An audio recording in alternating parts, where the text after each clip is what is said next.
Mestre amado, envolva-nos a todos em muita luz, e muita paz e muito amor. Eu agradeço o carinho afetuoso e fraterno com que eu sou recebido nessa casa. Essa casa tem uma vibração muito grande de alegria. E a gente chegar aqui e sentir essa alegria, a gente até se sente um pouquinho mais jovem, né? Depois volta para casa e, olha, volta a depressão, né? Volta a realidade, né? Mas muito obrigado por tudo que vocês me dão aqui, tá? As reflexões que nós vamos trabalhar aqui hoje, elas são tiradas do capítulo número 6 do Evangelho segundo o Espiritismo. Mas antes de eu falar da reflexão, eu quero justificar a reflexão e falar um pouquinho do capítulo 5, mas é muito rápido, tá? Quando a gente estuda o capítulo número 5 do Evangelho segundo o Espiritismo, ele tem tema para 23 palestras. Quando a gente começa a estudar item por item, a gente fica meses. E a gente até brinca que é o Vale das Lamentações.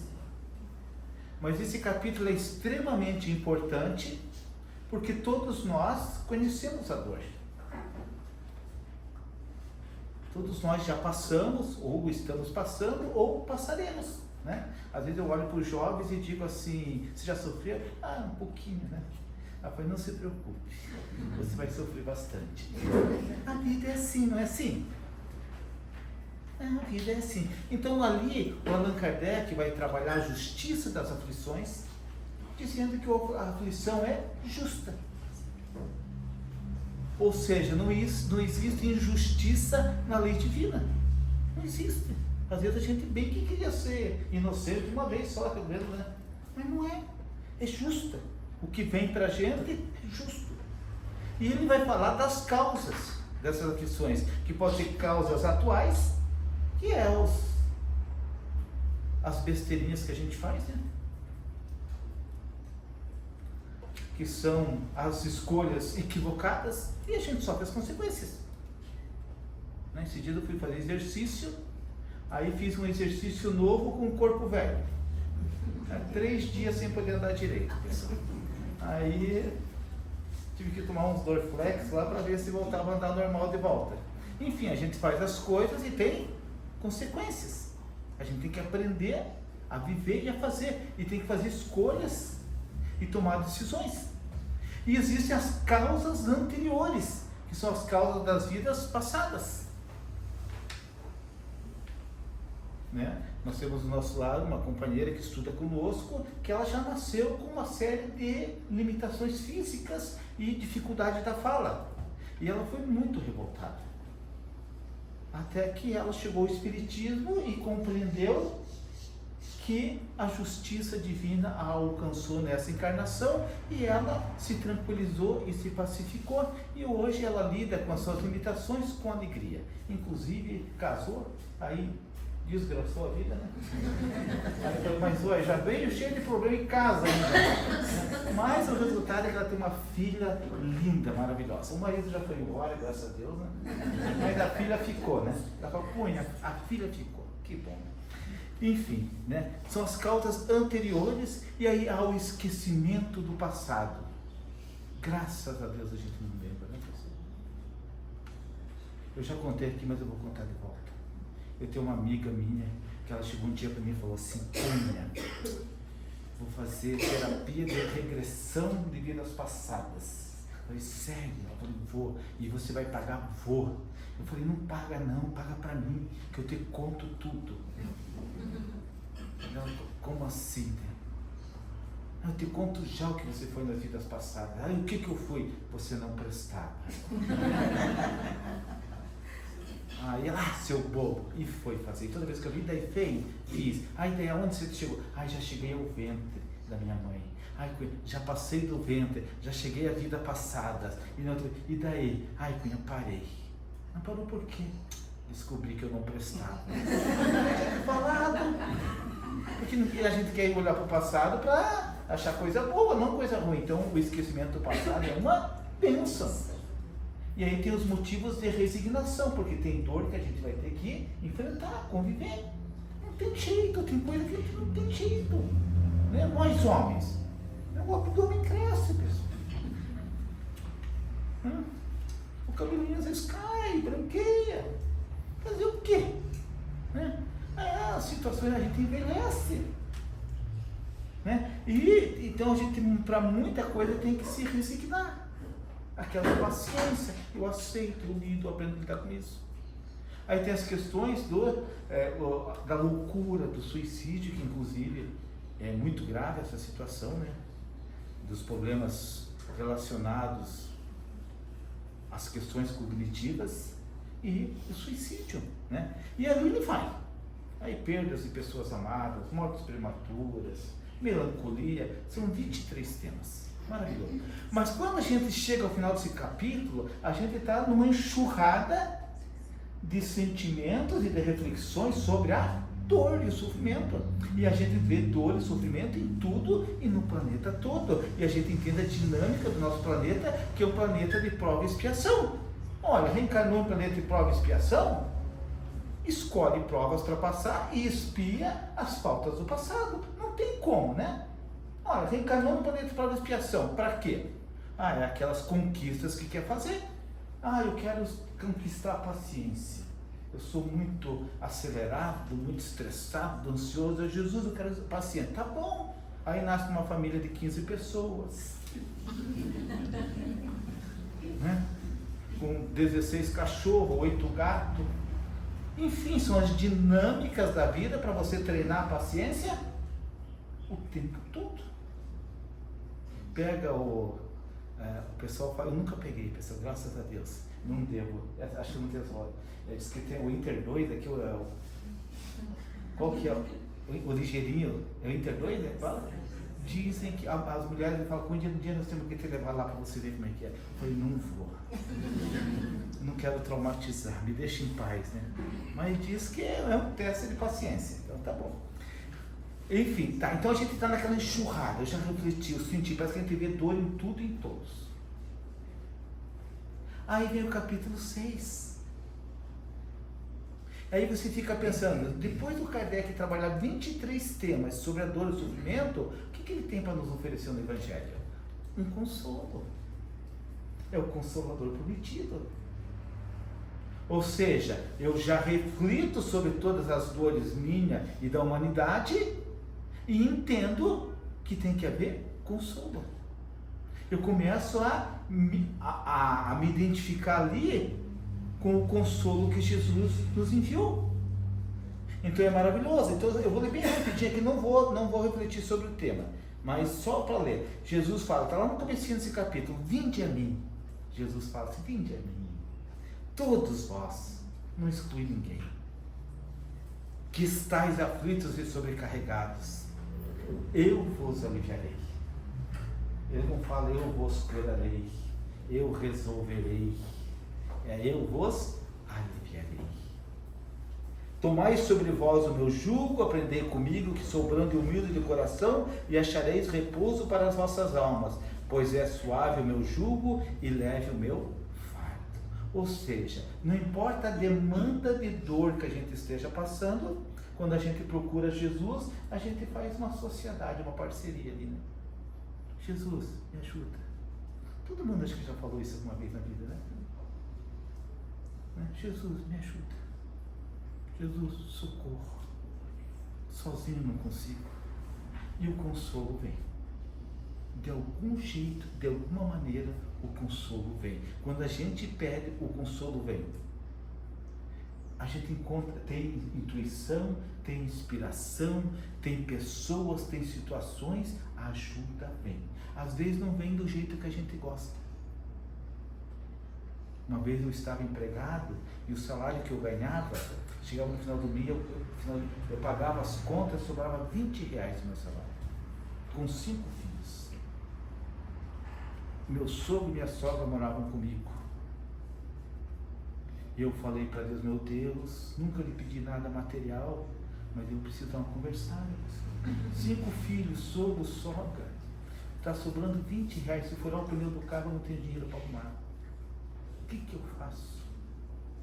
Fui trabalhar na segunda, meu patrão, meu supervisor endureceram o coração comigo, começaram a me tratar de uma forma grotesca, eu falei, só o que faltava, perdi o emprego. Fui para outro. Cheguei lá, o patrão falou, Cunha, aqui é o seguinte, horário das 6 às 2, de segunda a sábado. Eu falei, deixa comigo. Né? Pai disse, o filho não escolhe horário, nem dia, nem nada. Aí você que eu gosto que faça hora extra até as 6 da tarde. E também hora extra no domingo. Aí o que eu ganhava na outra empresa, em um ano, naquela empresa eu passei a ganhar em 3 meses. Tudo foi fazer. Só que eu falei com Deus, o senhor não entendeu, tio. Eu me queixei sobre o dinheiro, não foi sobre as horas de trabalho. A sua matemática é diferente da minha. Mas eu entendi naquela lição ali que toda vez que eu pedir consolo a Deus, o consolo virá, mas pode vir um acréscimo de trabalho. Ou seja, quando Moisés foi subir a montanha, pessoal, vocês já analisaram, já refletiram sobre essa passagem? Moisés era idoso. Quem é que pede para idoso subir uma montanha sozinho? Se fosse hoje, Deus seria processado pelo estatuto de idoso. Ele pede para Moisés sobe. E Moisés sobe. Deve ter subido. A hora que chegou lá em cima, doía tudo. Devia estar com sede, com fome. E aí, qual é o presente que ele ganha de Deus? 2 tábuas de pedra. Pode descer.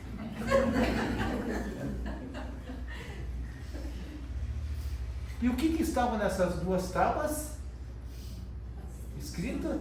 As leis divinas. E ele chega, o pessoal está fazendo um bezerro de ouro, o que ele faz com as tábuas?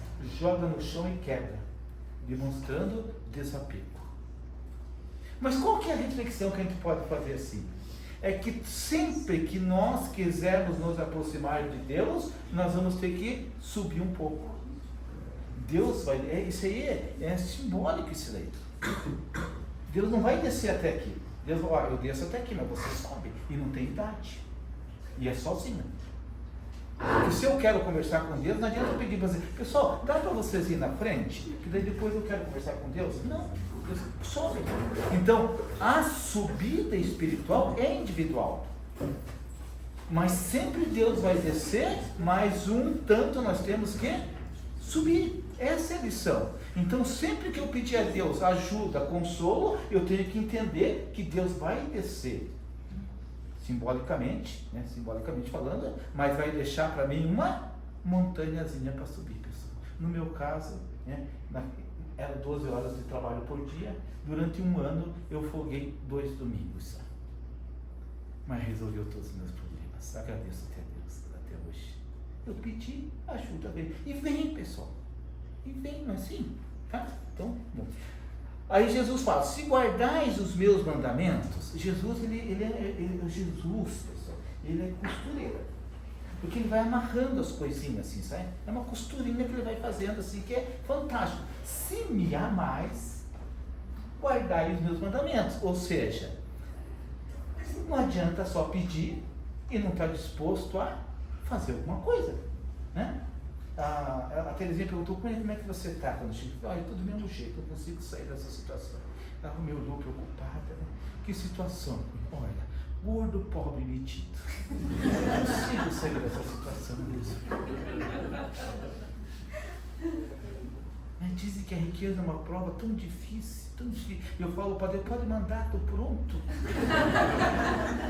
Eu falo para Deus, eu estou pronto para ser bonito, rico. Mas Deus não está caindo na conversa, tá? Né? Mas existe uma coisa, porque todos nós queremos a felicidade. Não importa se é pobre, se é rico, se é gordo, se é magro, se é bonito, se é feio. A gente quer a felicidade, o bem-estar. Segundo o livro dos Espíritos, felicidade é a posse do necessário, paz na consciência e esperança no futuro. A espiritualidade é só isso. Se tem comida, tem. Se tem roupa, tem. Então por que você está se queixando? É que eu não tenho aquele celular da maçãzinha. E daí? Quem que disse que tem que ter? E à noite, quando bota a cabecinha, tu consegue dormir? olha, as senhoras, aqui é para as senhoras agora, tá? Se o seu marido, se vocês deitam junto e o marido dorme antes e tem aquele ronco gostoso, agradeça a Deus, é paz na consciência.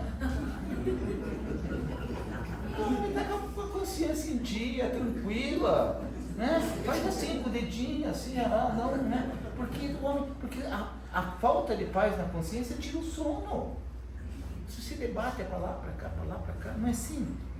E não é bom ter esperança no futuro? Cara, é tão bom. E o Espiritismo, o que o Espiritismo nos dá em abundância? Esperança no futuro.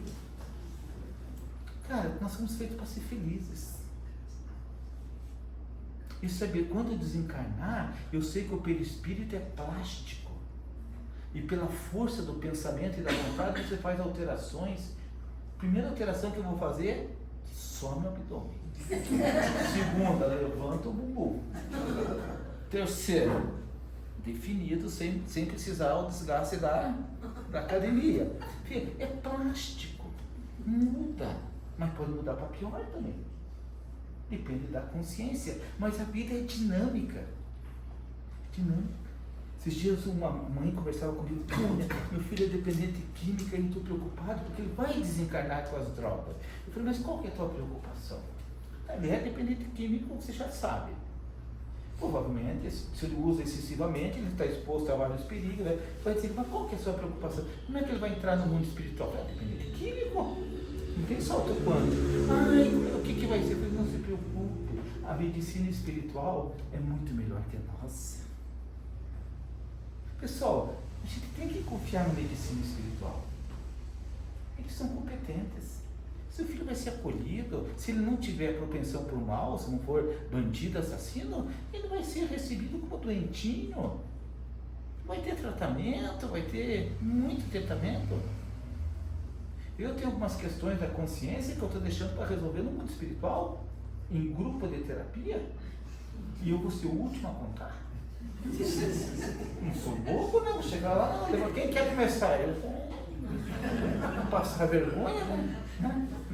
Vamos lá. Então Jesus amarra: se guardai meus mandamentos, se me amais, guardai os meus mandamentos. E eu rogarei a meu Pai, e Ele vos enviará outro Consolador. Então Jesus promete um outro Consolador. E nós sabemos que esse Consolador é o Espiritismo. Porque qual é a missão do Espiritismo? Orientar e instruir. É só isso, eles não dão ordens. Eles orientam e instruem. E o que orientação e instrução provoca na gente? Consolo. Como é bom, né? Como é bom, tá? Eu não vou ler tudo aqui que eu estou gastando muito tempo. Vai estar lá no capítulo 6. Aí, só que esse capítulo 6, ele é um capítulo, eu diria assim, né? Cada um às vezes vai lendo lá os 28 capítulos, às vezes tem aquele capítulo que é difícil, sabe? Um capítulo assim que você vai abordar, você chega falando assim, então, né? Porque incomoda a gente. E tem aquele capítulo que é carinhoso, gostoso, porque esse capítulo, para mim, ele tem uma beleza muito grande, porque ele tem 4 cartas ali, que foram ditadas pelos médiuns que o Kardec se utilizava, e são 4 cartas assinadas como espírito de verdade. Aí a gente, quem é o espírito de verdade? E no livro dos médiuns, no capítulo 9, finalzinho do capítulo 9, no livro dos médiuns, tem uma carta também lá ditada, e está escrito sem nome. E tem um Nzinho lá, quer dizer, notinha de rodapé. Aí você vai ler a notinha de rodapé, Kardec falando, olha, o pudor que nós temos e o cuidado que nos impediu de colocar o nome, o Espírito assinou. Mas, para não correr o risco de ser arrogante, pretencioso, chocar as pessoas, nós não colocamos, deixamos sem nome. Mas contou quem foi. E estava escrito Jesus Cristo. Kardec recebeu ali, através dos médiuns, uma carta de Jesus. Aí ele fala assim, o mesmo se corresponde a algumas lições que estão no Evangelho segundo o Espiritismo, no capítulo Consolador, que está assinado com o Espírito de Verdade, dizendo que o Espírito de Verdade é o próprio Jesus. E no livro dos Espíritos tem uma questão lá que Kardec pergunta aos Espíritos, o que é a caridade? Como eu entendia Jesus? Aí se pergunta, como é que alguém vai entrar na cabeça do Cristo para responder por ele? Então se entende, se imagina que o próprio Jesus respondeu aquela questão, que é o famoso BIP, né? Benevolência para com todos, indulgência para com as perfeições alheias e perdão das ofensas. É isso. Uma forma muito sintética, mas é isso. Então aqui tem 4 cartinhas. Aí eu escolhi para trabalhar com vocês a mais curta. O brasileiro, né? Economiza serviço, né? Vamos economizar serviço. A mais curta. Mas olha só o que está escrito ali, ó. Jesus fala assim. Eu vou dizer Jesus, tá? Jesus fala assim: sou o grande médico das almas. Aí, e venho trazer-vos o remédio que vos há de curar.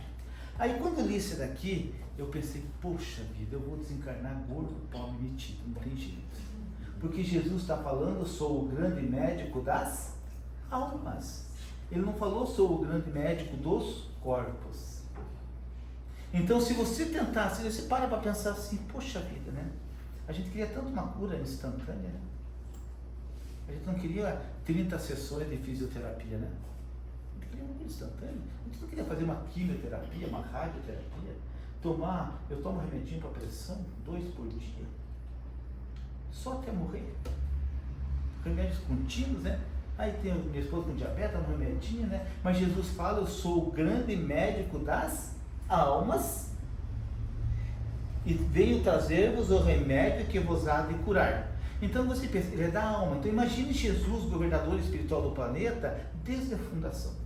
Quando falar lá, ó, vai ter um planetinha lá e você vai ser o governador.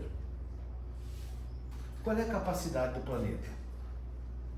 Dizem em torno de 22 bilhões de espíritos. Entre encarnados e desencarnados. Mais ou menos 8 bilhões encarnados, 14 bilhões desencarnados. Então Jesus assume um compromisso de planejamento, cuidado. É o bom pastor, né? Pastorear, né? 22 bilhões de espíritos. Eu falo, Senhor, tu és maluco, Senhor. Porque eu cuidei de uma esposa, 5 filhos, sogro e sogra, e já estou quase aqui. Imagina 22 bilhões. E só espírito complicado, porque quem reencarna aqui é tudo complicado, mas tudo complicado. Mas nós somos, olha. Né? Então Jesus e vem trazer-vos o remédio que vos há de curar. Então, se Jesus, sendo o governador espiritual do planeta, ele assume um compromisso com Deus. Ele assume um compromisso, ele levantou uma bandeira. E nenhuma ovelha se perderá. Esse é o compromisso do Cristo. Jesus não vai dizer, eu salvei a maioria, tá bom. Não, é todos. É todos. Mas se precisar relocar para esse planeta, para aquele planeta, reloca, faz parte. Esse país, mudar de sexo, mudar de cor, mudar de questões sociais. Então dizem que o Cristo tem planejamento individual para cada um de nós. Imaginou? E que Jesus conhece cada um de nós pelo nome desde o princípio. E tem planejamento. Então, as vicissitudes da vida, os embates que nós passamos, a gente podia dizer que é remédio para a nossa alma. Então, se o indivíduo é intolerante, ele provavelmente vai nascer numa região em que vai sofrer a intolerância. Porque aí, sentir na pele o que é intolerância é o remédio para quem é intolerante. E se o indivíduo é corrupto, ganha muito e trabalha pouco, qual que é o remédio? Talvez, se ele já recebeu o salário, ele ficou devendo o trabalho. E daí vai vir, sei lá quantas reencarnações para pagar com o trabalho. Aí a gente fica com dozinho, né? Coitadinho, vem lá, catador de carvão, vem cortador de cana, vem profissões assim tão... que chegam à exaustão e o salário é tão pequeno, né? mas muitas vezes é o indivíduo que já recebeu e está devendo o trabalho. Então, tudo na vida é remédio, mas é difícil às vezes a gente encarar essas coisas como remédio, né? Ah, para com isso, né? Eu falei, meu Jesus, né? Eu tinha um amigo meu que dizia, eu só peço duas coisas felizes para Deus. Isso é o quê? Eu só peço para Deus ter saúde e felicidade. Eu falei, nossa, só isso, né? É isso, só isso, eu só peço para ter saúde. Eu falei, nossa, então se a gente vier para cá e ter saúde e felicidade, não vai crescer nada, né? Porque cadê o remédio? Então todos nós estamos sendo medicados. Né? Eu estou assustando os jovens, hoje não devia ter trazido os jovens, né? Porque o jovem pensa, qual que é o meu remédio, né? E está lá no capítulo 5, né? O mal e o remédio. A gente tem que botar, deixa eu ver qual que é o mal e qual que é o remédio. Mas ele fala, então o compromisso do Cristo não é com esse corpo aqui. Porque esse corpo é perecível. Esse corpo aqui, mais do que 50 anos e acabou, pessoal. Matusalém, né? Quer virar uma Matusalém? Mais alguns aninhos acabou. Mas eu, espiritualmente, sou imortal. Então Jesus, ele tem um olhar no meu corpo, me ajuda, mas a questão é a minha alma. E assim, qual o tamanho da minha dívida espiritual? Será que eu tenho dívida espiritual? O Haroldo Dutra fez umas contas, eu quero saber em que escola que ele estudou. Porque ele tem uma matemática lá que é assim, absurda. E ele calculou o tamanho da nossa dívida. De todos nós aqui. Querem saber? Às vezes é melhor não saber. Quem não quiser saber, tampa os ouvidos. Né? Porque fofoqueiro conta para todo mundo, né? Então sabe qual é o tamanho da nossa dívida, pessoal? Impagável. O Haroldo fala, se você pegar suas últimas 200 encarnações, nós já matamos tanto, já estupramos tanto, já roubamos tanto, já aprontamos tanto, que na linha do tempo nós precisaríamos de muitas eternidades para pagar o que fizemos nas últimas 200 encarnações. Aí Jesus é conhecido por nós como Salvador, não é assim? Não, Jesus, o Salvador. Até as pessoas, ele morreu para nos salvar. Não, ele não morreu para nos salvar, ele desceu ao planeta para nos salvar. Porque ele veio ensinar o amor. Ele desceu, a lição tinha que ser impecável. Desceu aqui para ensinar o amor. E Jesus criou uma coisa que você fala assim, cara, isso é coisa de pai para filho. O que Jesus fez ali foi de pai para filho. Jesus falou mais ou menos assim, a dívida de vocês é impagável.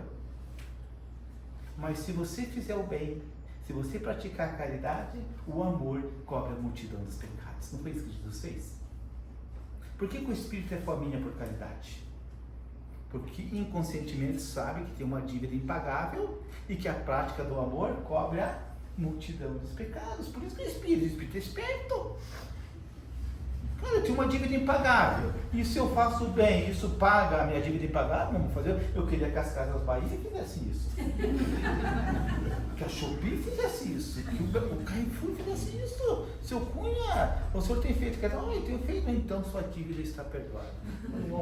Vale a pena fazer. Mas não é material. Não é uma questão de moral e uma questão de espiritual. Jesus achou um jeito de nos salvar. Então Jesus, ele é o Salvador. Sim, ele desceu até nós. Mas a gente tem que subir até ele. E a nossa parte é usarmos as nossas mãos por um bem e não por um mal. É só isso. É simples assim, né? É simples assim.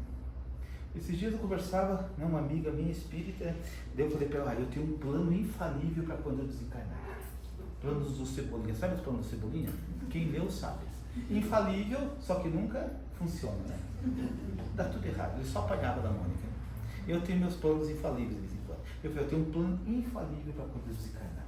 Infalível. Ela, qual? Eu vou ser bonzinho. Eu vou desencarnar. Se eu vem para cá, eu conheço, eu sei. Se eu vou, eu faço. Eu vou ser bonzinho. Aí ela falou, eu não consigo. Eu sou desobediente. Porque na verdade a gente só precisava ser bonzinho. Não é nem um bonzão, não é nem um iluminadão, um espiritualizadão. Era só ser bonzinho, não é assim? Não é assim? Filho, ó, quando você acordar, arruma a tua cama. Tá bom, deixa eu arrumar. A esposa fala, queria você vai tomar banho, eu vou. Posso pedir um favor? Pede. O quê? Você não coloca a toalha molhada na cama? O que tem? Ai, que saco, toda vez. A gente é rebeldezinho, né? Você precisa ver o dia que minha esposa radicalizou lá em casa. Radicalizou.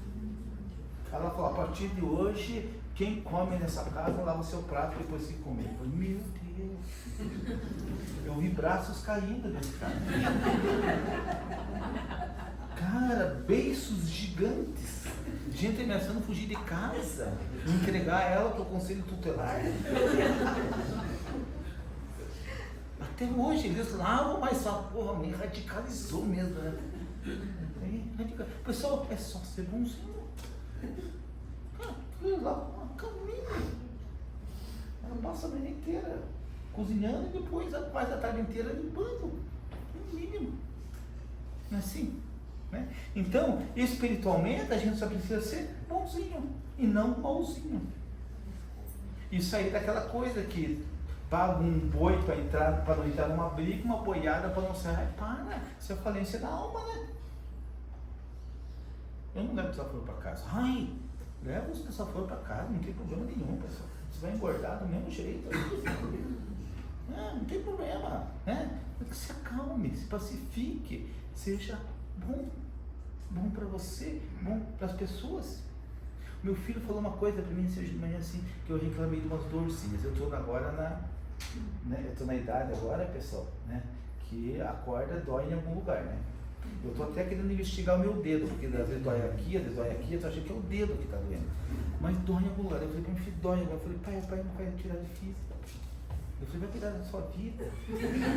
Eu te criei para isso. Mas é verdade, pai. Como assim, pai? O corpo sinaliza. Aonde está doendo, você tem que fazer um reforço muscular. Tem que fazer um exercício. Assim, ai, meu filho, eu trabalhei tanto, criei 5 filhos, cuidei da minha sogra e do meu sogro, para ter que acabar a vida fazendo agachamento? Vai ter que fazer, pai. Eu falei, pô, mas a vida não pega leve da gente, né? Deixa de engordar e ser feliz. Não dá. Tem que fazer exercício. Então, tudo na vida é esforço, não é assim? E eu digo uma coisa, dá menos trabalho cuidar da saúde do que cuidar da doença. A doença dá muito trabalho, cuidar da saúde é pouco. É só tomar água todo dia. Dormir 7, 8 horas por noite com qualidade. Desembalar menos e descascar mais, né? E mais naturalmente. Fazer uma oração todo dia, uma meditação, uma reflexão, uma caminhada. É muito fácil do que ter que pegar o ônibus para a quimioterapia, radioterapia, né? Mas isso é capítulo 5, né? Capítulo 6, né? E ele fala assim, sou o grande médico das almas que vos há de curar. E aí ele fala uma coisa aqui que eu vou usar a linguagem das mulheres. Apaixonei. Né? Amei. Né? Ele fala assim, os fracos e os sofredores e os enfermos são os meus filhos prediletos. De Jesus, né? Quando que eu sou o predileto de Jesus? Quando eu estou fraco, quando eu estou enfermo, quando eu estou sofredor, quando eu estou fraco, quando eu estou sofredor, quando eu estou enfermo, nesse momento eu sou um dos prediletos de Jesus.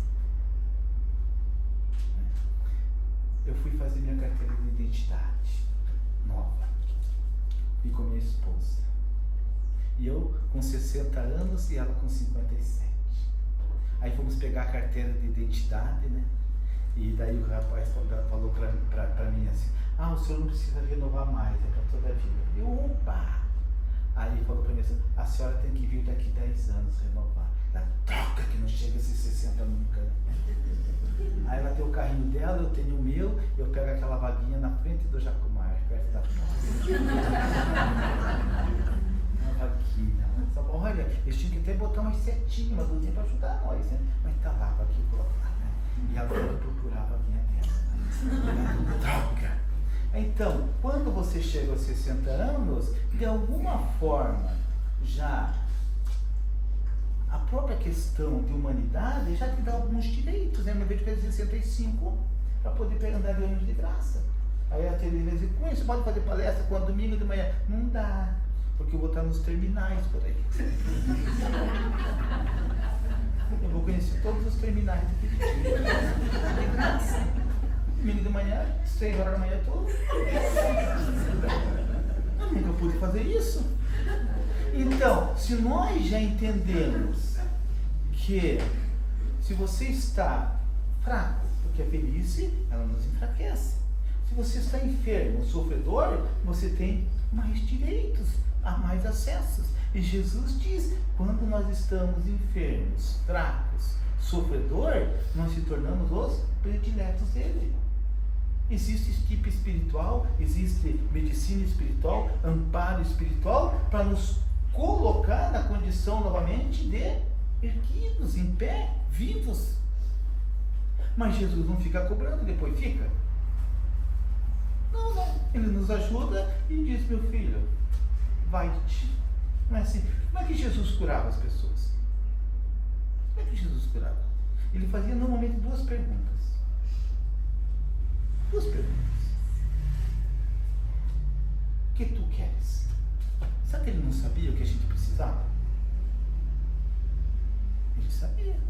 Mas ele perguntava. O cara chegava cego lá e perguntava para Jesus, Jesus, o que tu queres? O Pedro ia à loucura, né? Porque o Pedro falou, você não vê que o cara é cego? Mas isso o cara queria que Jesus curasse a filha dele.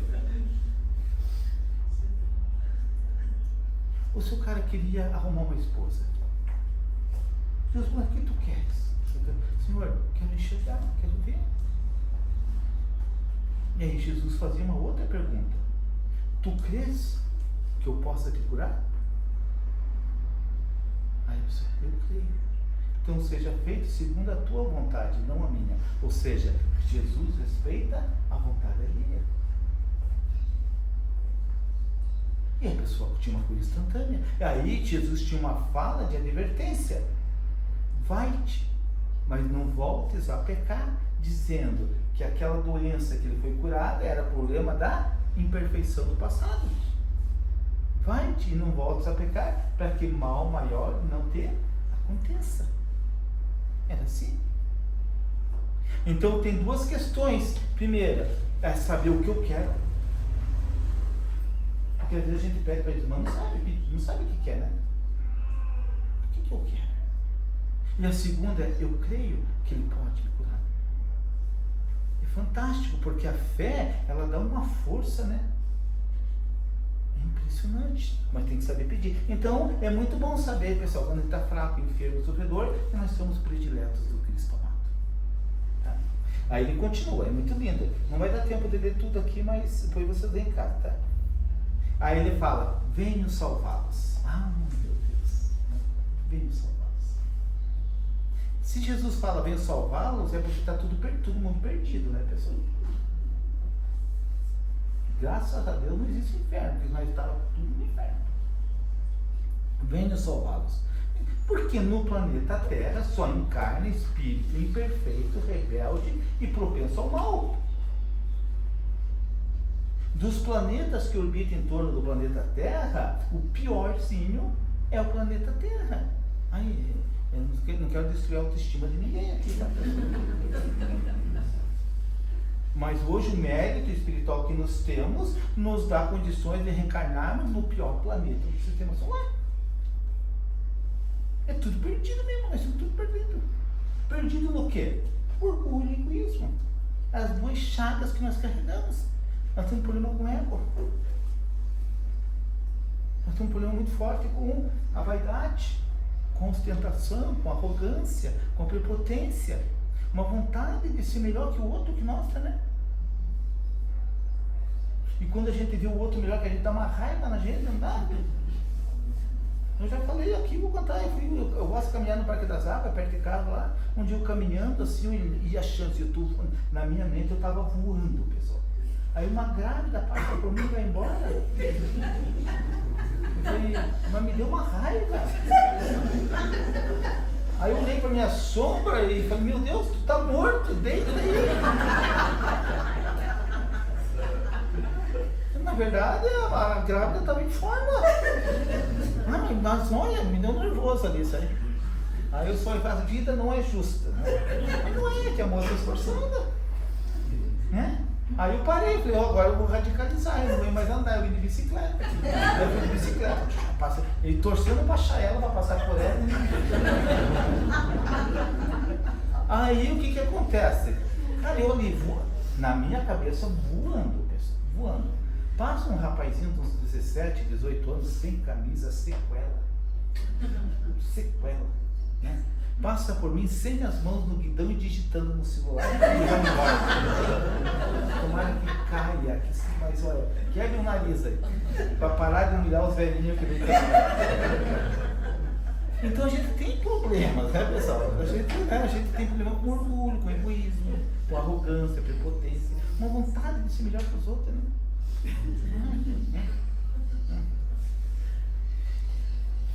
Bom, e ele veio nos salvar disso. Toda a doutrina do Cristo é baseada na humildade, na pureza dos sentimentos, na pacificação e na misericórdia. É a gente se olhar como irmãos e não mais se olhar medindo, né? Não, mas é se olhar como irmãos. Quem é o Luiz Inácio Lula da Silva? Nosso irmão. Quem é Jair Bolsonaro? Nosso irmão. Quem são os corintianos? Aí se deixa de lado.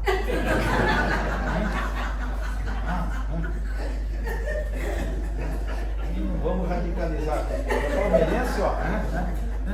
Enfim, né? Nós temos uma dificuldadezinha aí, tá? Beleza. Aí ele fala assim, né? Venho salvá-los. Aí ele fala, vinde, pois, a mim. É chamado. É convocação, vinde. Vinde, pois, a mim. Porque, pessoal, tem um monte de coisa chamando nós aqui. Eu esqueci de colocar o meu celular no modo avião, agora que eu lembrei aqui. Daqui a pouco tá chupi! Ainda bem que eu falei isso, que der aquilo. É uma vergonha, né? Mas a Chupi me chama. Mercado Livre me chama. Tem um monte de coisa me chamando. As academias lá, eu olho pela academia para cá, venha. Eu não vou. Tem um monte de coisa. Hoje o que não nos falta é distração do mundo. Não nos falta distração. Mas qual que é o foco? Peraí, eu sou um espírito encarnado no planeta Terra, que estou tendo uma grande oportunidade de evoluir. Deixa eu focar na minha encarnação. E aí Jesus, vim depois a mim. Quer dizer, é ir para Jesus mesmo. Não precisa ser o tempo todo, não é fanatizar. Mas é a gente ter o tempo para o Cristo, para refletir, para orar, para ler, para conversar, para estar em grupo de estudo. É esse investimento que eu faço que vai fazer a diferença na nossa encarnação, né? Ele fala, vinde pois a mim, vós que sofreis e vos achais oprimidos, e sereis aliviados e consolados. E ele está chamando os que sofrem e os enfermos. Por quê? Ele fica, mas Jesus, só o sofredor, e quem está feliz? Tem pessoas que estão felizes aí. E quando eu estou bem, estou feliz? Porque a gente é muito mais suscetível ao Cristo quando está sofrendo. Porque quando a gente está feliz, a gente diz, Jesus, eu nem conto mais para Jesus. Eu já contei, Jesus, eu estou tão feliz. Hoje eu estou indo dormir tão feliz, minha vida foi tão boa, muito obrigado. Acorda de manhã, chega o problema. Eu falei, Jesus, eu não te conto mais, eu não estou feliz. Porque quando a gente está bem, Deus envia para nós, libera um pacotão de débitos do passado, não é assim? Você também. Então eu só no Senhor, a coisa está feia, a coisa está, olha, está horrível. Né? Mas a verdade é que à medida que nós vamos nos fortalecendo, estruturando, as coisas vão acontecendo. Por isso que às vezes a gente fala, uma vez minha irmã falou para mim assim, eu fazia o evangelho na casa dela. Fiquei um ano fazendo evangelho. Daí ela chegou assim, eu não quero mais que você faça evangelho aqui em casa. Que pena, por quê? Minha vida só piorou depois que você começou a fazer evangelho. Piorou, como aconteceu isso, aconteceu com minha irmã. É porque você melhorou, Deus está lhe enviando as questões para você resolver. Se você pode parar com o evangelho, vamos parar. Mas talvez até pare os seus problemas. Você entra numa fase de estacionamento. Você não tem condições de andar. E você só está adiando para o futuro. Ela fala, eu vou adiar. E adiou. Mas vieram outras questões. Porque a lei vai funcionar. Você pode evoluir pelo pensamento, pelo sentimento, pela força do bem, ou você deixa a natureza agir. E dói aqui, dói ali, sopra ali. Vem, não tem como passar a perna em Deus. Tem, pessoal? A gente tenta passar a perna em Deus? Tenta. A última tentativa que eu fiz foi no nosso lar. Eu ia fazer a direção, leitura e prece. E eu cheguei com fome no nosso lar. Eu estava com muita fome. Corri para a cozinha, abri os armários, não tinha uma bolacha. Que povo morto de fome que come tudo. Não tinha nada. E eu com fome. Abri a geladeira, só tinha pilha e água lá. Não sei quem disse que pilha, se colocar na geladeira, carrega, né? Aí eu olhei em cima do micro-ondas uma bacia de pipoca, que era dos evangelizadores, que iam dar para os evangelizantes. Aí eu olhei para aquela pipoca, não tinha ninguém na sala, olhei para ele e falei, meu Deus, eu tenho certeza que não vai dar problema se eu comer um pouquinho dessa pipoca. E alguma coisa se sentiu, entendeu? Não vai dar problema, não dá, é um pouquinho, eu vou pegar um pouquinho, fui lá e peguei um punhado assim, comi. E saí da cabeça, não vai dar nada, não vai dar nada, tem bastante, não vai fazer falta para as crianças, tá tudo bem, e fui fazer a direção. Uma casquinha de um grão de milho parou bem na minha garganta. E aí eu falei, entendi. E só faltou escutar assim, tomou papudo. Não adianta, pessoal. A gente tenta, mas não dá certo. Não adianta, né? E ele diz assim, ó, não busquei alhures, não busquei em outros lugares a força e a consolação. Pessoal, existem outros lugares para a gente buscar consolo? Muita gente vai buscar o consolo na bebida alcoólica, né? Por que você está bebendo? Ah, para esquecer os problemas. Tá, mas e depois que passar o porrete? Os problemas vão sumir? Não. Muita gente busca o consolo nas substâncias químicas. Mas depois que vem a euforia, depois que passa o efeito, vem a depressão. Muita gente, né, que não é o caso aqui, com certeza aqui dentro não é o caso, vai buscar o consolo na comida. Né? Eu gosto de falar, eu não sei se dá para perceber, acho que é difícil, mas eu vou falar para vocês. Eu como um pouquinho mais do que eu preciso para viver. Um tantinho assim, sabe? Eu como mais do que eu preciso para viver, pessoal. Né? Então a gente busca consolo? Busca, mas é um consolo verdadeiro, duradouro? Não. O consolo verdadeiro é aquele que a gente busca no Cristo. Às vezes o consolo é um perdão de uma ofensa. Jesus, eu estou malzão, o que será que eu tenho? E aí vem aquela lembrancinha daquela briga, daquela confusão. Eu vou orar, só vem pensamento ruim na cabeça. Não. Eu aprendi isso, sabe? Muitas vezes eu estou orando e me vem situações complicadas na minha vida. Aí no começo eu só vem pensamento ruim. Eu falei, não, Deus está me mostrando as questões que eu preciso resolver. Agora eu começo a orar e já fico prestando atenção. Veio, opa, já noto, isso aqui vai resolver. Às vezes é só um telefonema resolve, uma visitinha resolve. Tem coisas que você vai ter que administrar por muito tempo, porque são relacionamentos tóxicos. Tem que ter distância, mas pelo menos dá um sentimento de eu quero resolver. Então a gente vai buscando o consolo no Cristo amado, nessa doutrina. Pois que o mundo é impotente para dá-la. Então, o Jesus disse o seguinte, ó, quem busca consolo no mundo, não encontra. O mundo não tem condições de nos consolar. Mas no Cristo a gente encontra. E é um caminho silencioso, né? Porque às vezes, quando você pede a Jesus, Jesus me ajuda, Jesus me ajuda, Jesus. Se você está no foco do Cristo pedindo, você vai para a direção certa sem saber. Sem saber você vai pegar a direção certa.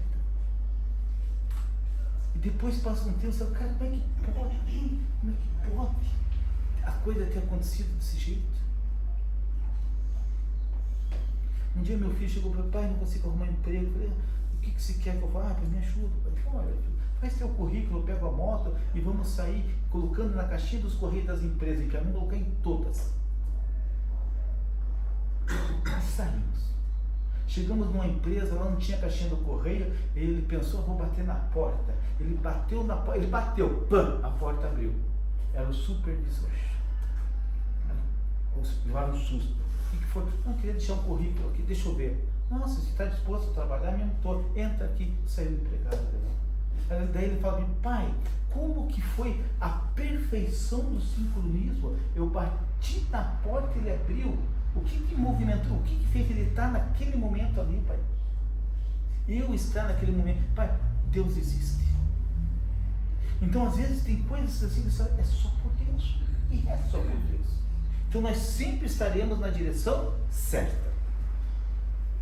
Aí, ele fala uma coisa, que assim eu fiquei assim, meu Deus. Jesus fala assim, nessa cartinha, Deus dirige um supremo apelo aos vossos corações. Eu falei, Deus dirige um supremo apelo? Pessoal, eu já pedi tanto para Deus e peço tanto para Deus, e aí imaginar que Deus esteja me pedindo alguma coisa, e é um supremo apelo. O que Deus nos pede? Supremo. Está escrito aqui. Deus dirige um supremo apelo aos corações por meio do Espiritismo. Escutai. Só isso. Será que isso faz diferença na nossa vida? Eu estou aqui falando e vocês estão escutando. Queira Deus que alguma coisinha faça diferença na vida de vocês. Se não foi o que eu falei, mas foi o que eu li. E se não foi o que eu li, foi o que a pessoa leu aqui na frente. Então Deus só nos pede uma coisa, olha, nós estamos enviando para vocês o Espiritismo e nós só pedimos uma coisa, escutai.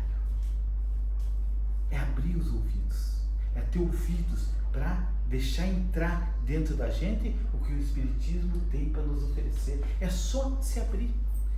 Tem coisas que não são o nosso momento, mas tem coisas que são o nosso momento. E quando a gente escuta, a gente encontra consolo. A gente encontra força, a gente encontra coragem, a gente vê beleza em tudo, em todas as fases da vida. Eterna doença. E o Espiritismo, quando ele vai mexendo com a gente, ele vai dando para a gente espiritualidade. E eu não sei, existe uma alegria dentro do Espírita. A gente fala, às vezes tinha um colega um dia chegou para mim e falou assim, Cunha, eu te odeio. Eu falei, nossa, se meu Deus, eu te odeio.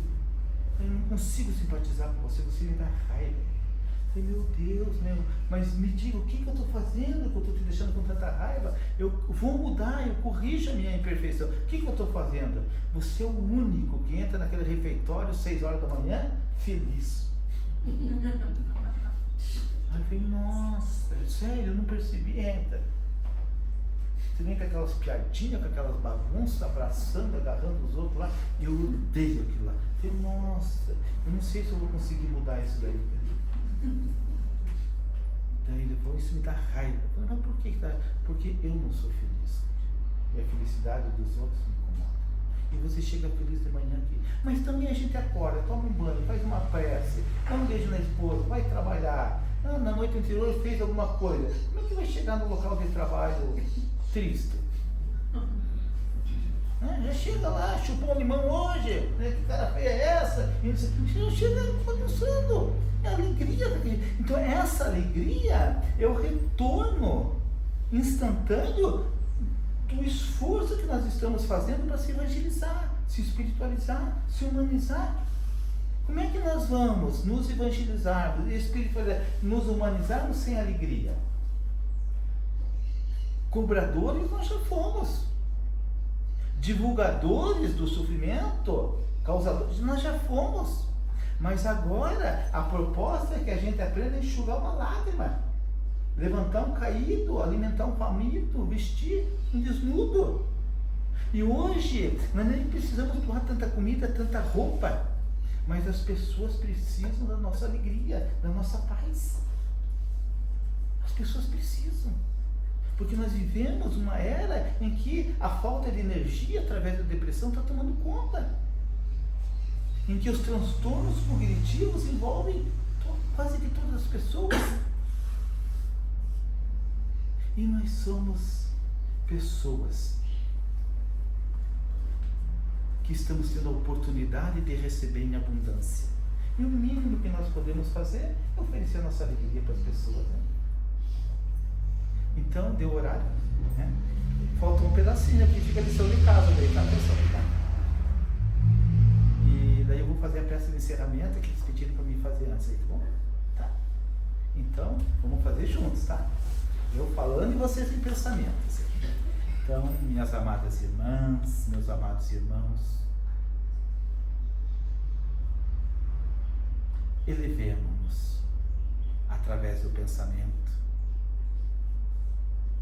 para alcançarmos as esferas mais altas, aonde reinam ali os trabalhadores do Cristo amado, servidores, devotados, humildes, cheios de boa vontade.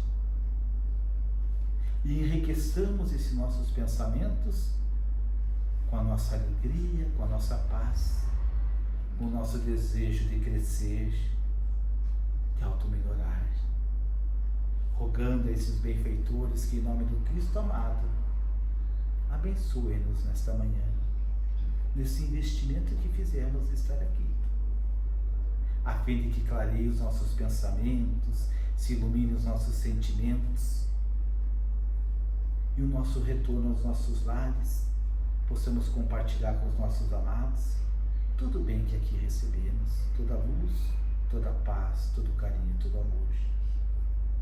Pai amado, Mestre amado, benfeitores amados, nós vos agradecemos, em especial, por esses momentos. Muito obrigado. Que assim seja. Até uma próxima oportunidade, né?